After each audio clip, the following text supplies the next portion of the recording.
So I'm Justin Longacre. I teach at Toledo School for the Arts. I teach English and creative writing. I write too, and sometimes play music. The Maumee River flows with grackles, feathers slick with oil rainbows, glass black eyes, sky clutching claws, drain to the riverbed from the black swamp, thirsty for the dirty lake. Wings bristle and bear up oar.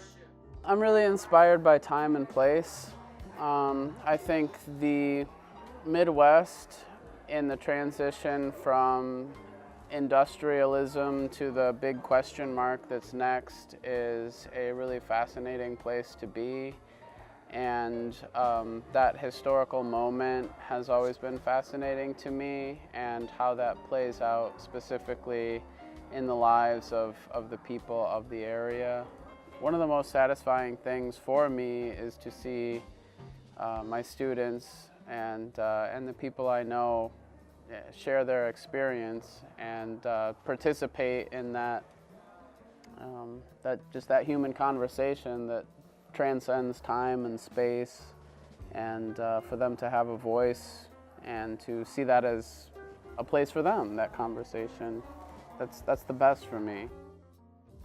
Especially in Toledo, we have such a supportive arts community here, in my experience, that if you just put yourself out there, there will be people there to support you.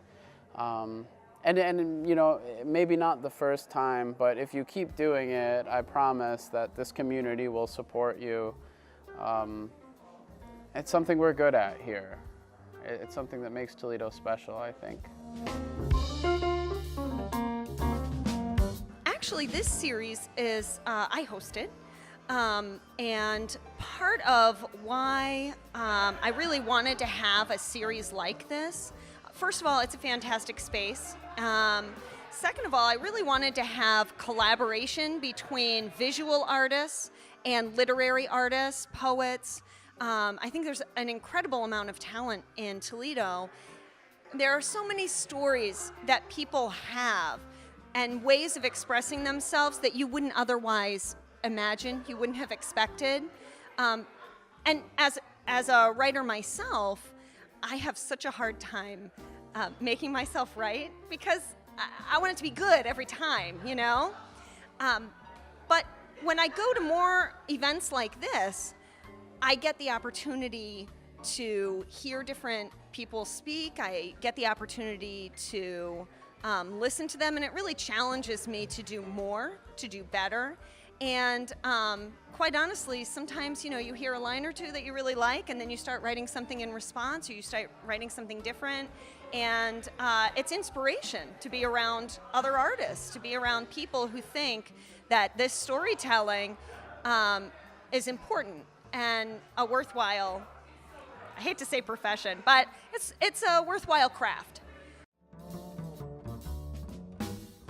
I feel like I've always done lots of things that were creative and lots of art. And I majored in art in college, and when I got out of college, I felt like I wasn't doing anything that was creative at all. Jumping ahead a few years, and I found that I really enjoyed teaching people how to do things and teaching them, sharing other things. And also, you know, when you are teaching people how to do things, they always come up with things that you're like, oh, I never thought of that. I feel like that poetry is one of those things that you personalize poetry when you hear it. So you're hearing someone else's story, but you're also thinking, oh wow, I really relate to it in this way or this way. And like looking at a painting, you don't need it explained to you. Anything that's creative and in a different medium than what you do gets you to look at things in a different perspective.